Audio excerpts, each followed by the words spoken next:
with a dead phone. Where are you?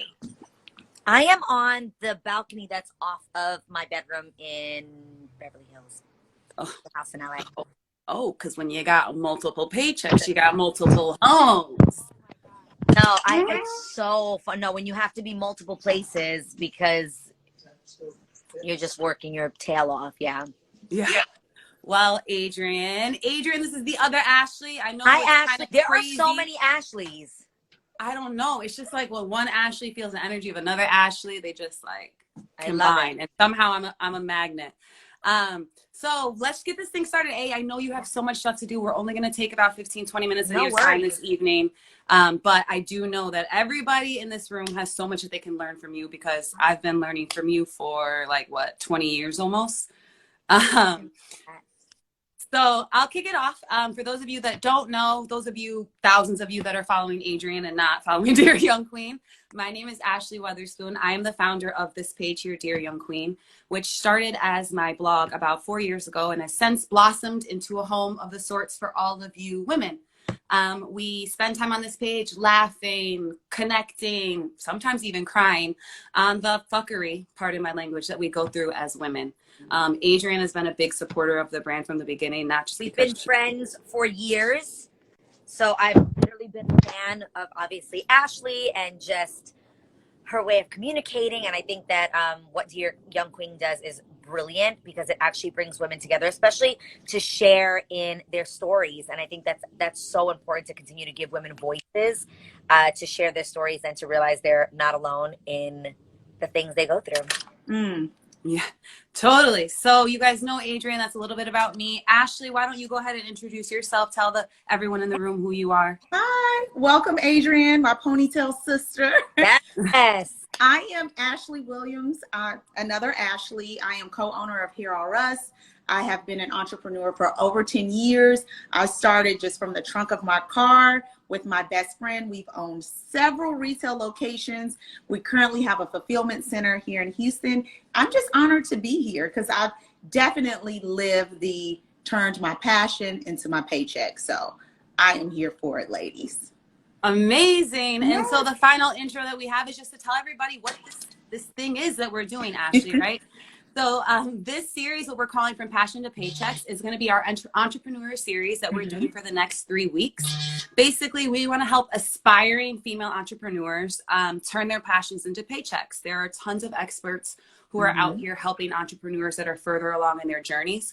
Ashley and I want to start at the very beginning, right? When it's just an idea, before you actually have a team, and before you have fulfillment centers, and before you have retail spaces, how you cross that initial hump of taking a passion a step further. So, without further ado, ladies and gentlemen, Miss Adrienne Bailon. She is the queen of passions. There's nothing that she hasn't thought of that she hasn't turned into a passion, from singing to acting to designing bags to designing jewelry to designing sweats. Love. To designing I have mine on too. Adrienne, I seriously am probably missing so many things. So can you start by just telling everybody the various businesses you have your hands in? So the first business I did was I launched a jewelry company called XIXI. Actually, that's not true. The first business I did was Fingertip Fetish. Yes, nail polish. I completely forgot, guys. We've done quite a few. I'm like, wait a second. Was Fingertip Fetish. So if you guys have followed me for quite some time, then you are going to remember that I came out with a vegan nail polish line called Fingertip Fetish. And we actually documented it on a reality show that Ashley was on called Empire Girls. And that was the first thing. And we literally did fulfillment out of my parents' garage. My dad was the one getting the orders and going to FedEx or the post office every day and making sure that people were getting their packages with handwritten notes from us. And I loved that. I loved making it a family thing. That's always been something that's been really important to me, is having my support team, my support system, and having us kind of come together and help make my dreams come true, which I'm so grateful that I have such a supportive family. But the first thing I would say is, wow, there is a deer climbing in my backyard. But the first thing I would say is how so many of us invest in making other people rich, but we rarely invest in ourselves. And that's when things really started shifting for me, was when I was like, I'm not going to buy $2,000 handbag. I have not bought a luxury handbag in at least 3 years now, since I decided I wanted to start my own handbag company. And not being funny, literally that saving alone was what allowed me to launch my own bag company. I took the money that I was spending on making other people and big brands rich, and I took that same money. Hi, baby. I took that same money and I was like, let me create a fund that ultimately allows me to purchase the goods to start my own brand. That's And disciplined. my husband just came in and said, I don't have to buy, expensive brands. Nope. If I have something that I want, I create it. And I think that that's so much doper than any big brand you can walk around with, is wearing your own. Now, Adrienne, it's like you just said, it's so lackadaisical. Like, yeah, and so I didn't want to spend money, so I started my own line. Yeah. Right? But where do you get the belief in self and the faith to say, hey, I'm gonna jump out on this venture that I know nothing about? Like, I know a lot about you. You pretty much know a lot of things, but what the hell do you know about leather, Adrienne? Yeah. What do you know about What did leather? you do? Yeah. Did you research? What happened? Literally everything you need to know is found online now. Like, there is no excuse. If we can spend hours binge watching you can spend that same whole 48 hours that you sat there watching one series of a show. You can spend that same time and dedication to literally, me and my business partner Lana would sit and look on YouTube. Literally everything is on YouTube. How to find a manufacturer. There's a company called Alibaba, which was originally where our search started. And it's actually a place where you can get generic things. And I was like, well, I don't want generic. I actually want to find a manufacturer that can custom make the things that I want. And that's where it started, guys, literally from a Google search to how do I find manufacturers for handbags? Manufacturers literally will come up. So at that point, I then figured out what the time difference was from China to here. And I was like, okay, what's that time difference? And how can I, guys, literally, I would start my business calls from about 4:30 a.m. until I actually had to get up for the reel, which was insane. So I'd be at my job at the reel, on hold, waiting to talk to somebody, having conversations, receiving samples, understanding what it took to order samples. Guys, I think a lot of people think that you have to give like this huge chunk of money up front. That is not the case. You actually receive samples, you pay for your samples. By the way, if your samples aren't right, you also can negotiate that you don't want to pay for those samples. Absolutely. So there's all these things that I learned through trial and error. Like, you just have to go for it. You also want to be wise about going for it. Don't just jump into anything blindly. There's a difference between self-belief and just doing things blindly. Like, I believe in myself because I believe that I'm going to find the information that's going to make sure I am making wise decisions. Not that I just believe in myself, so I'm just going to throw my money away. I actually believe that I can do the research, get the information, and that I also can negotiate anything. I have always loved the saying that says, you don't get what you deserve, you get what you negotiate. Absolutely. So get your negotiating skills up. The truth. One time I ordered a whole line of bags that I chose the wrong color. And I somehow talked the people into, this was not what I explained, and I ended up getting a full reimbursement. Random fact. But it's negotiation skills. You really have to just be a smart business person.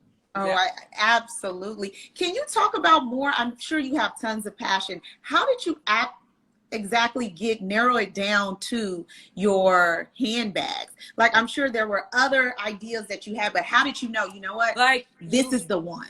Yeah, you love so many different things. Yeah. It's kind of like, why did you choose this passion over other passions?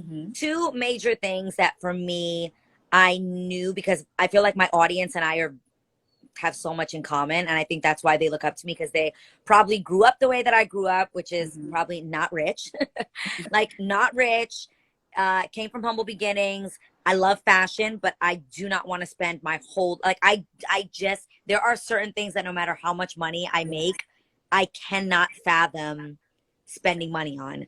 And maybe I'm sure that is due to, like, my humble beginnings. With that being said, I was like, there's a whole audience of people that want to have trendy, dope things, that don't want to spend the amount of money. I just started on a plant-based diet and just a lifestyle. I was really venturing into that. And I was like, oh my gosh, double whammy right there. we can not kill animals for leather, Yeah. and it's also more cost effective.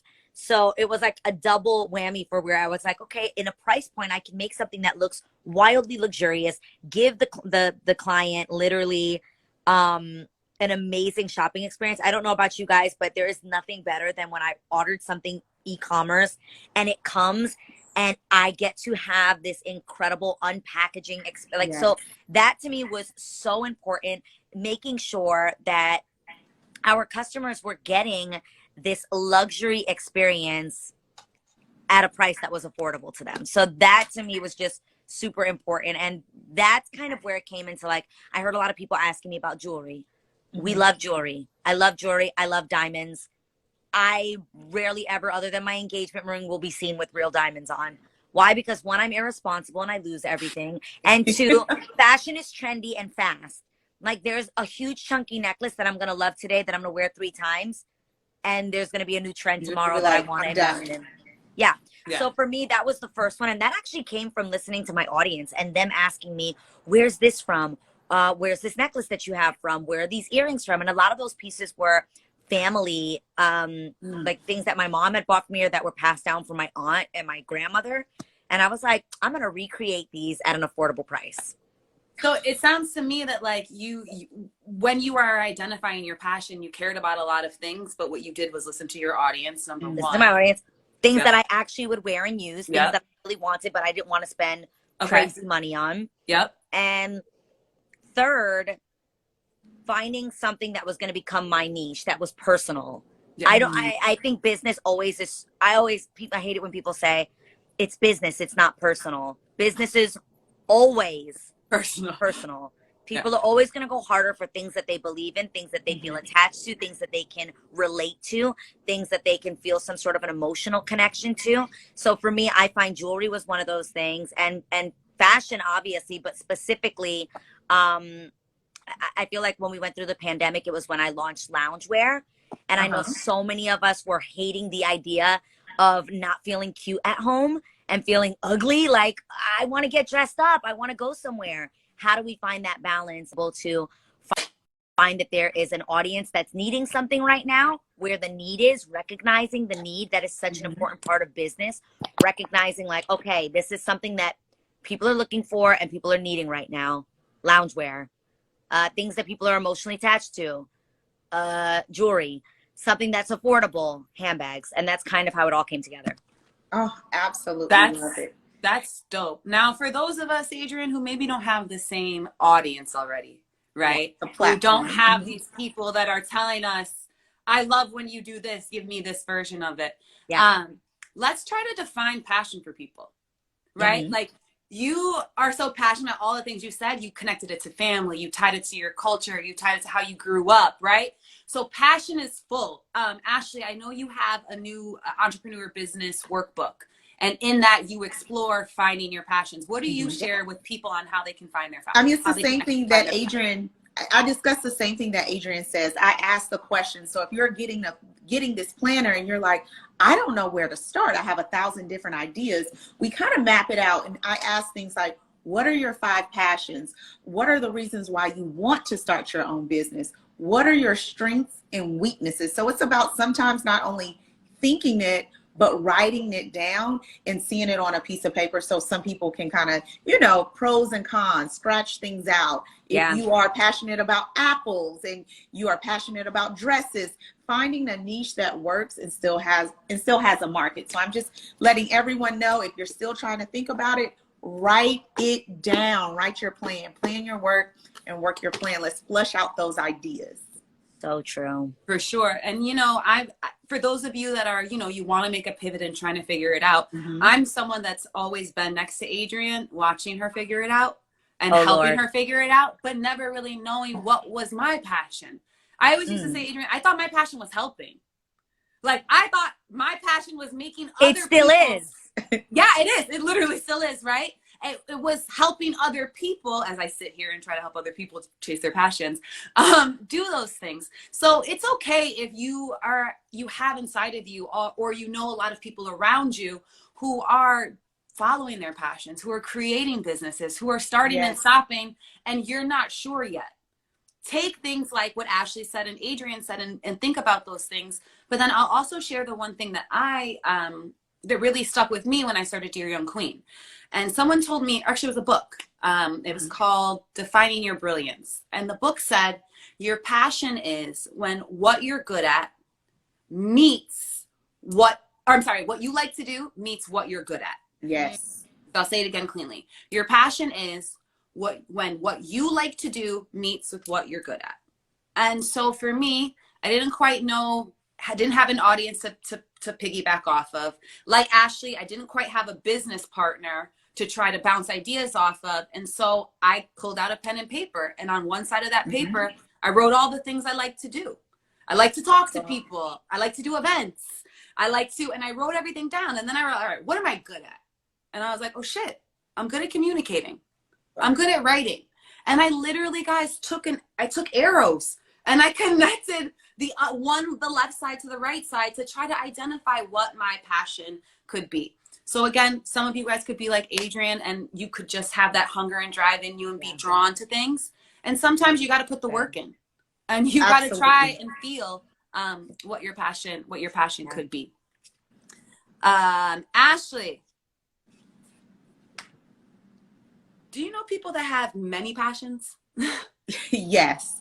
I think we've all started out with having several different ideas. Like, I love socks, I love X, Y, and Z. But I think for me, or what the advice that I would give others is writing it down. If you go to bed and you have 3 ideas, but day after day, week after week, there's always that one that stands the test of time, that is constantly on there. I always say, and this is personal, that's God planting a seed. You ever think of something often over and over, and then someone else does it 2 years later, and you was like, that was on my heart. I am trying to tell you guys, listen, pray, meditate, write it down. It's there. You don't have to have a lot of money. Like Adrienne said, it is a sample away from you defining what your passion is and taking it to the next level. Yeah.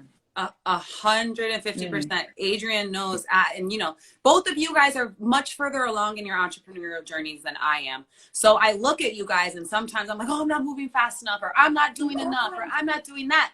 But if I go back and look at each of your journeys in those beginning stages, it looked a lot like that. And as an early entrepreneur who's trying to turn it in, you don't keep your eyes in your own lane. Yeah, I love that saying, comparison is the thief of joy. It really is. Do not compare your journey to somebody else's, because you honestly probably don't even know half of what they're going through to make their company successful, their business successful, their passion successful. But I do think one of the big things that is super helpful is to do something with an open heart and an open mind. And I think that when you do things with good intentions, and it sometimes, like for me, because some of the things were just about passion, it wasn't always initially about the money. So I think it's important to explain that as well. I think a lot of people think that success just means money. And they're like, well, it didn't make the $1 million overnight, so clearly this is not what I'm supposed to be doing. But if you're genuinely passionate about it, then it won't be about the money. And sometimes those investments and wanting to put that hard work in, even without the paycheck, is actually what ends up making you that much more successul. 100%. And the only way you can get up and do something without a large paycheck attached to it is to be passionate about 100%. It. There's no way. There's no way. Hello. You're going to hit so many obstacles, and it's okay. It is normal. But that passion is gonna what keeps you driven. Do you guys ever feel like passion sometimes can also be a little crazy? And I feel like sometimes your passion can almost make you believe that you can do anything. Like, guys, I'm not a photographer. I'm not a model. I'm not really I'm not a trained fashion designer. I didn't go to FIT. I didn't I can barely draw a stick figure, but I literally was like, hold on while I put my little sketches together of like a box. And then this is where the lock is going to be. And it's going to, like, ghetto style as it was, my passion just fueled me to almost be like unbelievably determined and just like, I can do it. My passion is pushing me full throttle to just be like, I'm going to be the photographer. We don't have money for a photographer to pay a big photographer. I have a Canon I have a camera. Guys, I've done some of our campaigns on my iPhone. Like, and I literally can vouch. Yes. Like, she will get a whole set together. I mean, Ashley, I'm looking at you. I know when you do your live, you're glowing. You know, you have to, if you're passionate about it and you want to make it work, you find a way. Where there's a will, there's a way. YouTube, I'm telling you, I figured out everything. If I have to do my own website and it crashes tomorrow, I can figure it out. It is right there at my fingertips. So I totally agree. See, I disagree with this comment on here from someone named Kumar1_1. Being over passionate, which I don't think can exist, can sometimes cause overconfidence, which I don't think can exist.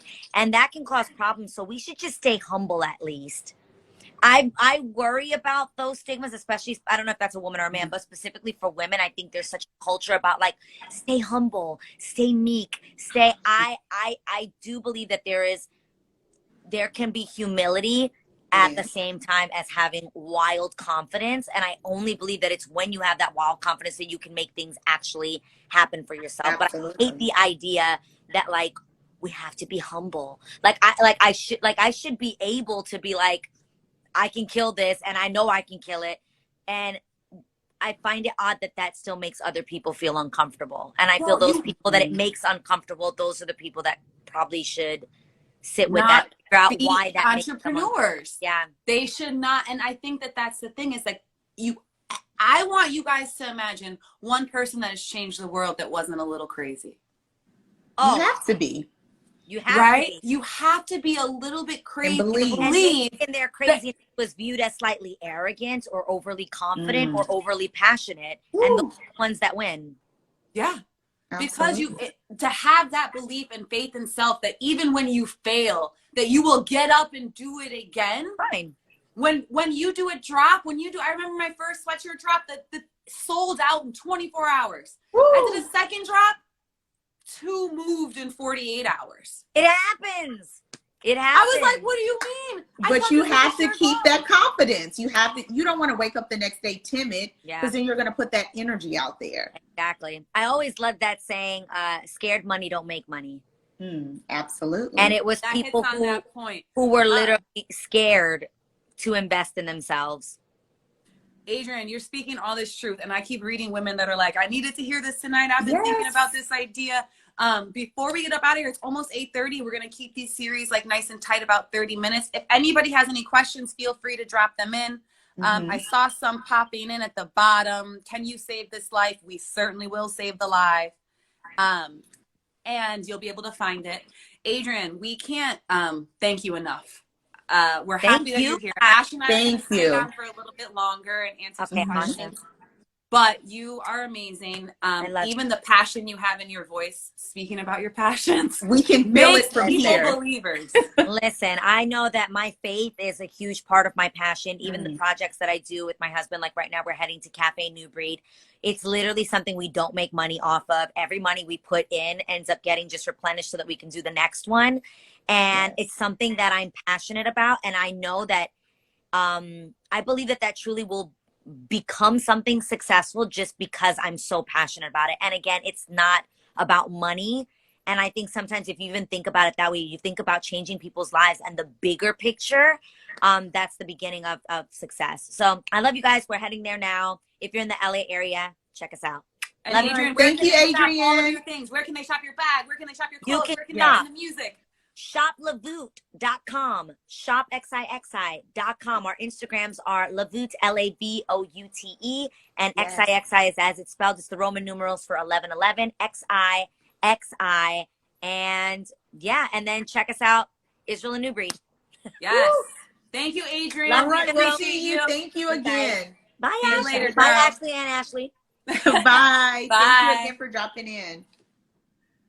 Ash. Hey. What a dope first guest for our series. I know, it's going to be amazing. We have a few more weeks to go. We're going to have a couple of more people on. Tell them what they should expect on the next few weeks. We're going to be talking about. Sure. So we talked a lot about passions today. We talked about how you can find them, which ones you should feed, which passions you should starve. Next week, we're going to talk about taking that passion and turning it into the beginning stages and steps of an actual business. We're going to start, what do we have on here? We're going to be talking about marketing, packaging, just the beginning stages of transforming your idea into a reality. So the brand kits, your logos, your websites, your and I'm going to tell you guys now, the ultimate business planner, if you're looking to start a business or if you've already started and you're in the beginning stages, I've personally created a business planner where you can write your ideas down, even if it just says, hey, I want to do X, Y, and Z. It's a game plan, it's a map, it's a guide.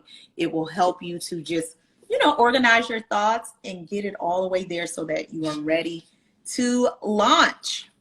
Oh, Ashley, that's going to be so good for so many people. Let me just check these questions. There are a bunch of questions in here. Let's talk about, Ashley, we have one question that says, how can you narrow, do you guys see that question? Awesome. How can you narrow down which passion is worth investing in?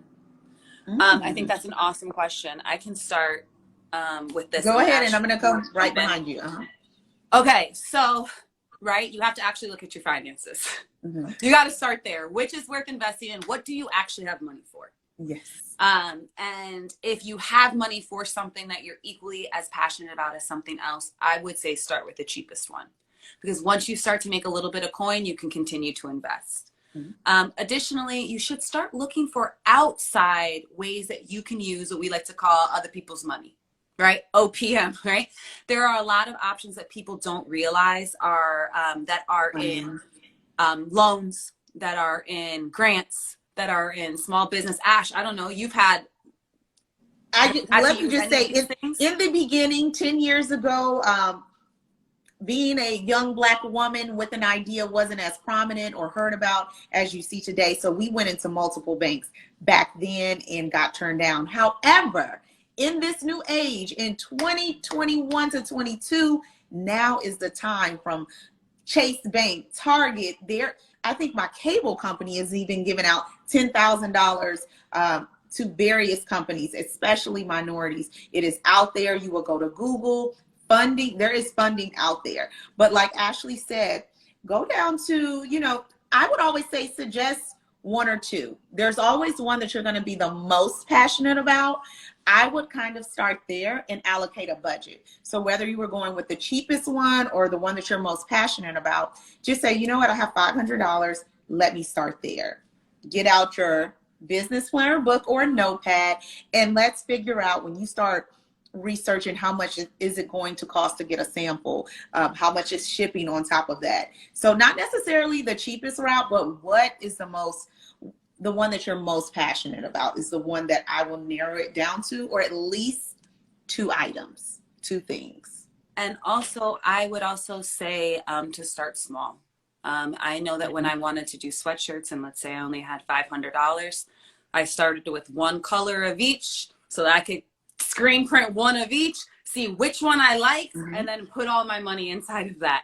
So also, I would say start small. Yeah. And use your friends as your research.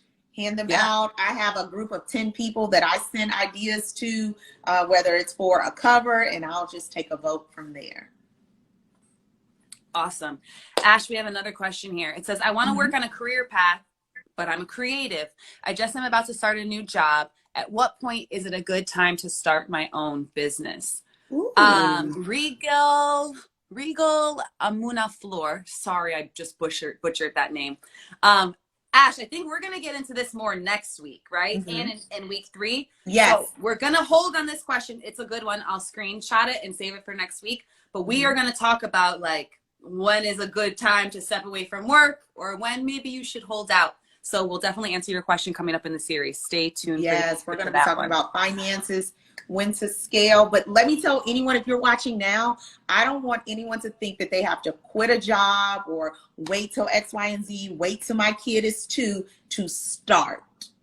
You can start at night. Just like Adrienne said earlier, if you're binge watching movies, all it takes is a little time. Set aside 30 minutes or so to to just map it out. That is your first step.